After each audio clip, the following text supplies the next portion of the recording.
Magandang araw po, Atty. Neri Colmenares, Chairman ng Bayan Muna, 3-term member ng House of Representatives as a party list congressman. Ito po ang Mangahas Interviews. Thank you for accepting our invitation to talk to you today. Magandang araw po. Maraming salamat. Mag-umpisa po tayo doon sa pinakahitik na issue ngayon, yung red tagging. Kahit si Pangulo sinabi na kayo daw ay mga communist fronts at mga kaibigan ng mga armadong rebelde. Ano po yung masasabi ninyo dito? Yes, expected naman kay President Duterte at sa administrasyon niya na nagre-red tag. Mula pa yan noon, there was a time na yung Dilawan at CPP ay, nag-plot to oust him, yung remember the Red October. Tapos there was the Matrix na kung saan ang CPP, Dilawan, mga obispo ay Bikoy tape, etc. na ouster din yon.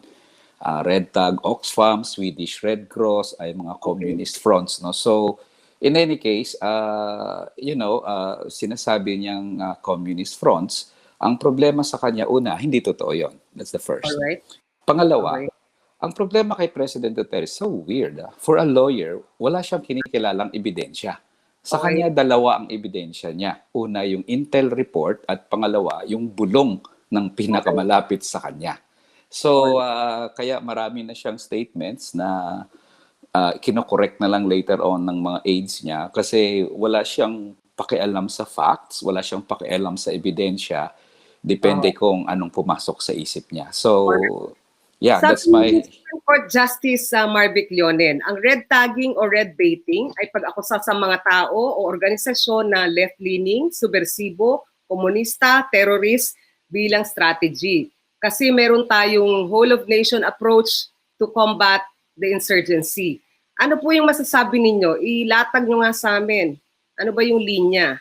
From militante, aktibista, pula, armadong rebelde. Yun ho ba may pagkakaiba-iba?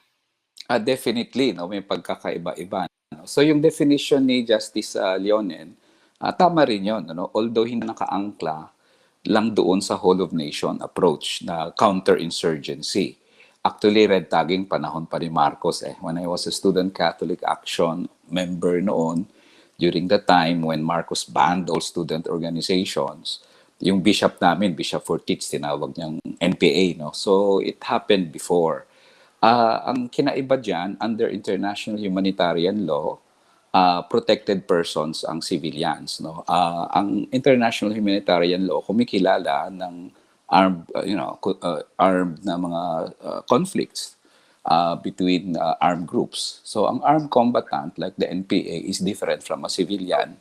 And under the law, protected ang civilians. At kami, whether President Duterte agrees with us or don't, hindi kami niya pwedeng itratong armed na mga combatants. In fact, activists sa kanya, walang kinaiba sa Dilawan, sa activists, sa militante ka man o moderate ka man, sa kanya pare-pareho lahat yon.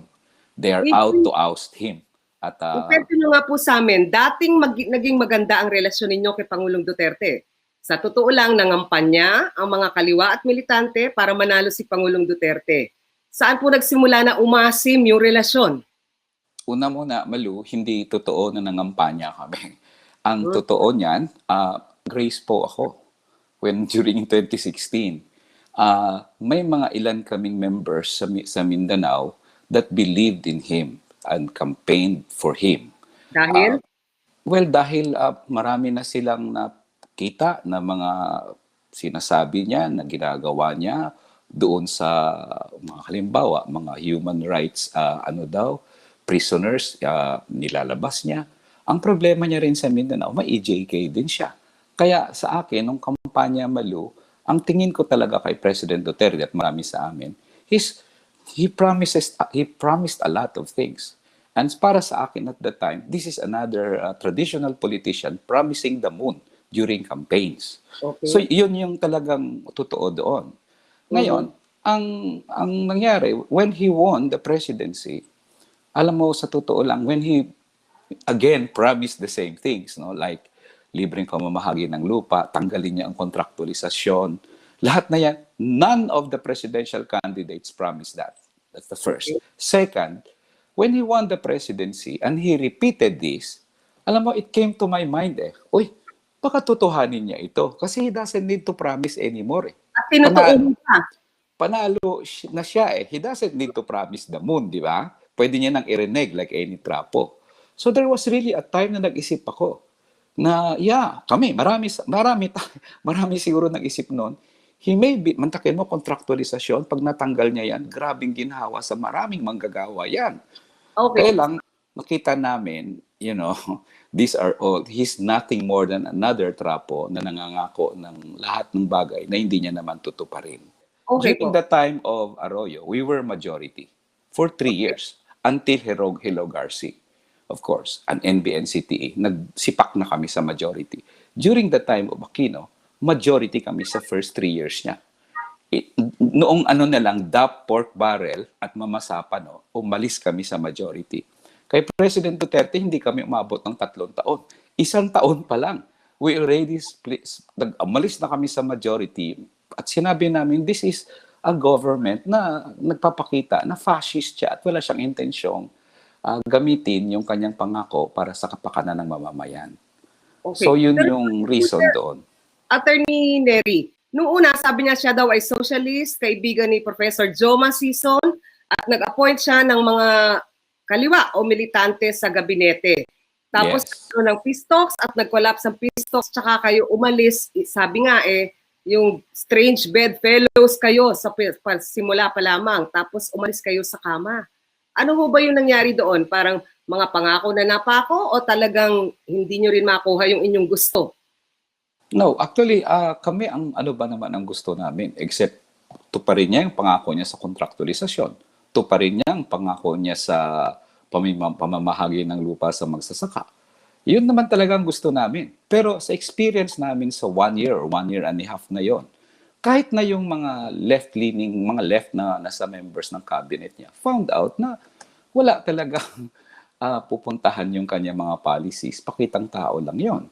Okay. Of course, may kombinasyon din yun, of course, ng mga issue like si Secretary Judy Taguiwalo will not give in to pork barrel demands. Kaya it hastened her departure from government, no? Right. So many of them were not confirmed by the CA, no? So because of those issues na ayaw nila mag-bend.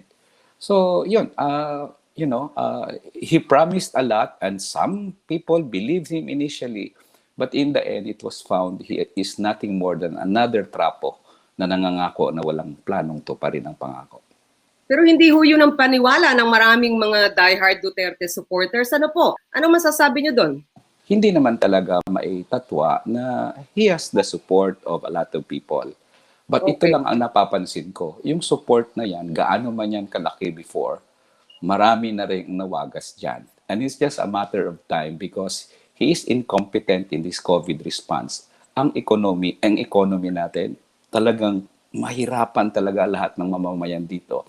And in the end, the buck stops with the president. And hindi niya na pwedeng iwasan yon. And I'm sure na yung lamat na yon ay lalaki lalo because he cannot not only fulfill his promises, but even the basic services and the economics of the whole COVID response, he is a failure. So I'm sure it's a matter of time.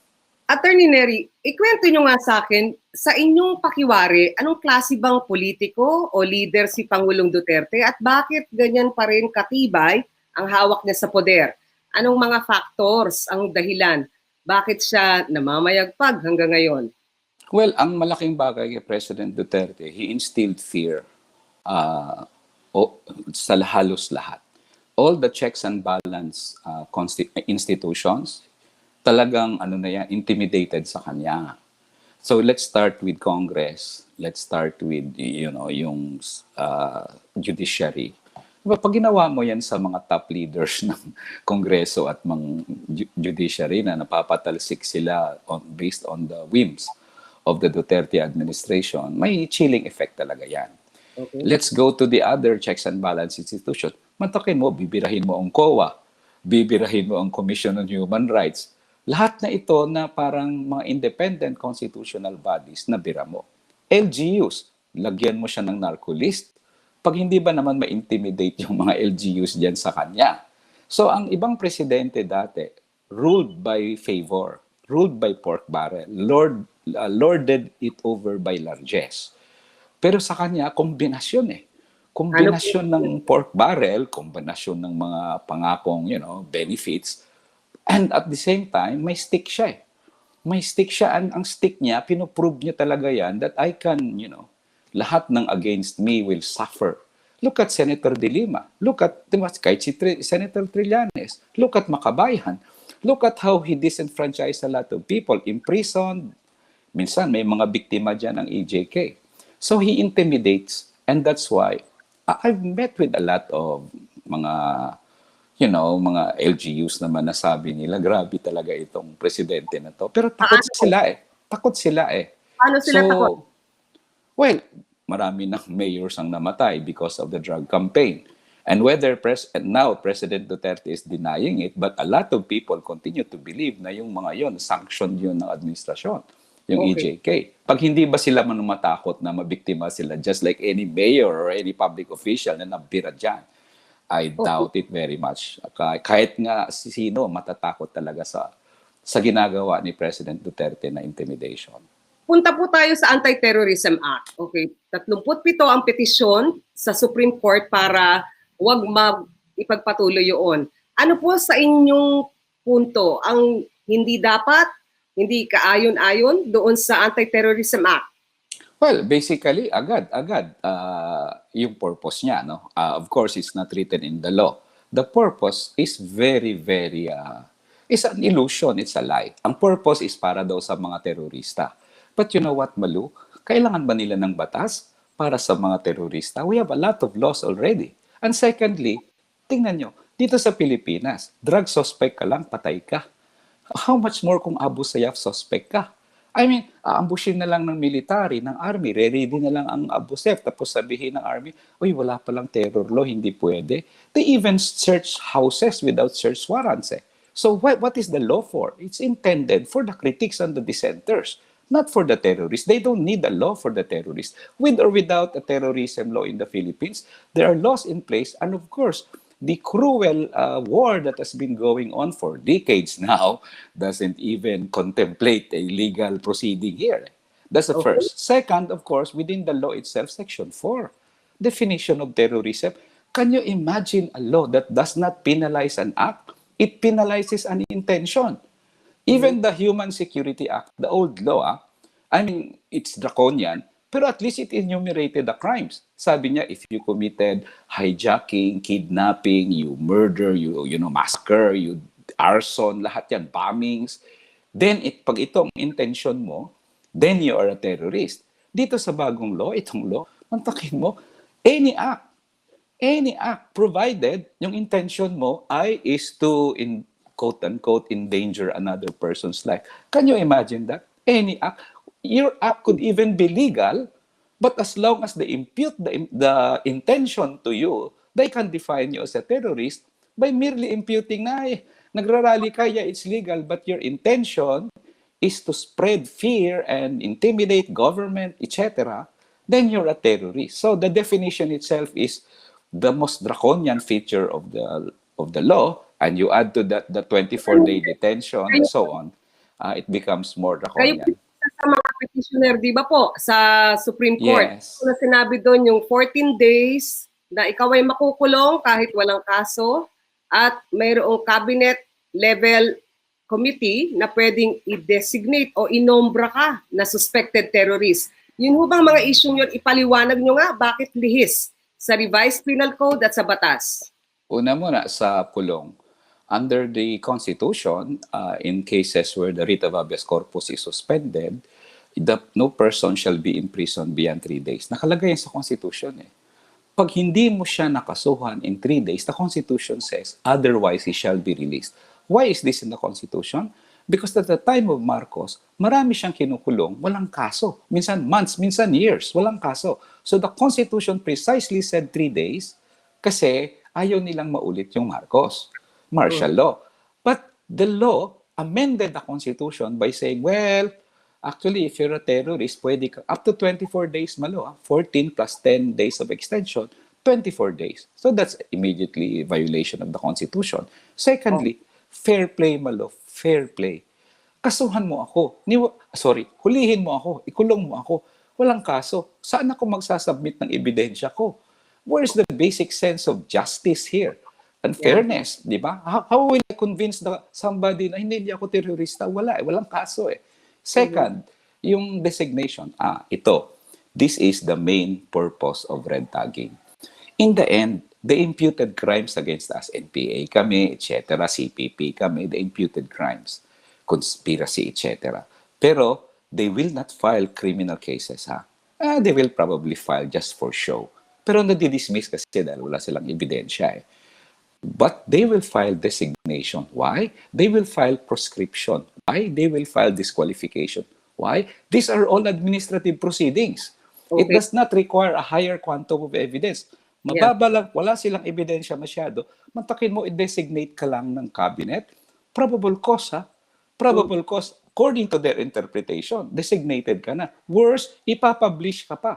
And that's not even in the law. It was contained in the IRR of the DOJ na pag na-designate ka, ipapublish sa newspaper na designated ka, the law doesn't even provide for that. In fact, the law says it cannot be published anytime until a court has ordered finality na terorista ka nga. So, really, draconian ito because it is intended not for the terrorists. Ano po tingin yung outlook nitong mga petisyon na to? Well, actually, may development recently. Nag-order ang Korte Suprema na may oral arguments na sa January 19. That is why it's very difficult for the petitioners. 37 kami. How do you 30 minutes to, argue?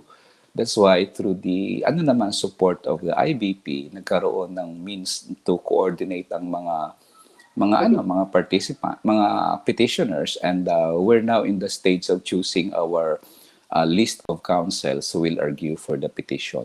But it's taken some time, kasi, ganun, medyo matagal na rin. Ang problema lang ng gobyerno ni President Duterte, massive ang opposition sa terror law. Kaya hirap silang i-implement, hirap silang gamitin agad sa dissenters. Kasi ang sabihin ng tao, sabi na nga ba namin para sa dissenters eh. So they're waiting for the opposition to die down and win at matapos na tong Supreme Court oral argument so they can implement that. So yun, ang susi dyan, syempre, sana ituloy yung pagtutol para naman hindi talaga nila fully ma-implement yung terror law because they really want to implement the terror law. Additional, Malu, under the old law, the terror law is suspended during campaign period sa election. They deleted that safeguard in the new terror law so they can use this terror law even during elections. Kaya itong red tagging, matagal na namin sinasabi, maliban sa to stifle dissent and silence critics, the other agenda here is electoral agenda. Nilang Makabayan will really campaign hard against their candidates sa 2022 and we will campaign for the opposition in 2022. That's why they want to disqualify us para makripol ang national machinery namin to campaign. We're not big. We're not really a big organization, but we have a national machinery that can also help in the campaign. That's why red tagging is also electioneering para sa amin. Alright. Attorney Neri, sa COMELEC po yata ay may petition para i-disqualify kayo as party list groups. Ano po? Yung Makabayan Bloc, kayo po ba'y sumagot na doon? Well, Gabriela ang may petition doon. But they filed against Bayan muna. Since since 2004-5, they've been filing disqualification cases. But the COMELEC always, they've been filing disqualification criminal cases using the same witnesses, using the same documents, and the courts and even the Department of Justice said, walang ebidensya kasi sabi niya, wala naman siyang personal knowledge. Hindi, mga front yan. Pero pag tinanong mo, paano mo nalaman? Nandun ka ba sa meeting? Nakita mo ba silang nag-meeting? Nakita mo ba silang may baril? Wala naman. Di ba? So, haka-haka lahat. So, nadi-dismiss. But they hope now they can wing it over and, the COMELEC na tingin nila, they will win this time around because probably President Duterte is so overwhelming a force today. Alright. But we're going to fight that. We're not going to allow it. kayo ang pinakamalaking bloke ng party list group sa House of Representatives. Ito ho ba'y dumadami, kumokonte over past elections? Ang suporta ba ninyo lumalaki o humihina? Well, kung tingnan mo yung bayan muna, 2016, we had, ilan kami? Seven. Actually, bayan muna, isa lang pala, noong 2016. Ako. Noong 2019, kasagsagan ng red tagging nila, naging 3 ang bayan muna ngayon. So in that sense, andyan yung suporta. Lumiliit ba ito? Well, may pagbaba kasi grabe ang yung tawag dito, trolls noong social media, it affected us. But hindi anim pa rin yung Makabayan diyan sa loob ng Kongreso. Sa panahon po na lumipas na, yung kulay pula ay naging napaka-controversial, pero pula ang kulay ng dugo, pula ang kulay ng pag-ibig, pula ang kulay ng kampanya ni Pangulong Duterte. Ano ba problema sa tingin ninyo sa red baiting na to at sa kulay pula? Well, actually, ang red baiting is in the first place, pinipaint ka nila na communist or red, di ba? Pero hindi naman totoo. Who will believe that the Swedish Red Cross is a CPP front? I mean, Bishop Bakani, conspiring with the CPP. Can you imagine? Even Leni Robredo, di ba? But ganun ang pinipaint nila para mapanon pa ni Marcos yan. Para the moment you're painted that way, you're an activist, you're a dissenter, madali ka na lang later hulihin and in fact, pwede kang ma-EJK. And people, they hope will just say, ay, kasi komunista yan or NPA yan di ba? That's what they want to achieve. That's the first problem there, di ba? Of course, dito sa Pilipinas, lalo na pag CPP ka, di talagang target ka for attacks. Kaya dangerous yung red tagging Kasi marami ng mga, I know, mga lawyers na red tag lang, patay, di ba? EJK, di ba? So, really, yan ang problem sa red tagging. Kaya sabi namin, anong katapusan nito? Di ba? Kasi nire-red tag nyo kami, di-disqualify nyo kami. If you magtagumpay kayo, halimbawa, bakit nasolve ba ang giyera sa Pilipinas? Hindi naman masolve yan. Hindi kasi recruitment kayo, hindi totoong recruitment arm kami. But even if ma-disqualify nyo kami, alam nyo ba, nung panahon ni President Marcos, all student organizations were banned. Walang organisasyon na nag-exist noon ng mga aktivista. Pero lumaking NPA. Ang problema nila, they always charge na itong mga student organizations, they recruit for the NPA. No. Look at the experience during Marcos' time. Walang student organization, lumaking NPA. Nasa issue yan. As long as poverty and injustice continue to exist, there will be a conflict sa atin. Hindi nyo pwedeng ma-avoid yan merely because you red tag people or you disqualify organizations. Alright. Atty. Neri, 18 buwan na lang, matatapos na ang Duterte administration. Ano ho yung mensahe ninyo patungkol sa kanyang huling pwedeng gawin o legacy na iwan sa bayan? Well, kung may will lang siya, pwede. Ihinto ang red tagging, ihinto ang EJK, tapos ang lahat ng intimidated na mga checks and balances. If he really wants to, he can still do it kung pupunta siya sa right direction. Kaya yun ang problema dito. He doesn't see any sign of withdrawing from that trajectory. EJK ngayon, but it's the same. Prisoners, political prisoners, dissenters are being harassed, threatened, arrested, or even killed. So, pero ito ang kinaiba siguro nila. Ano po? I never thought I'd say this. Pero yung extent ng human rights violations under President Duterte, mas grabe kaysa Marcos. He did in 4 to 5 years what took Marcos many years in martial law na maano.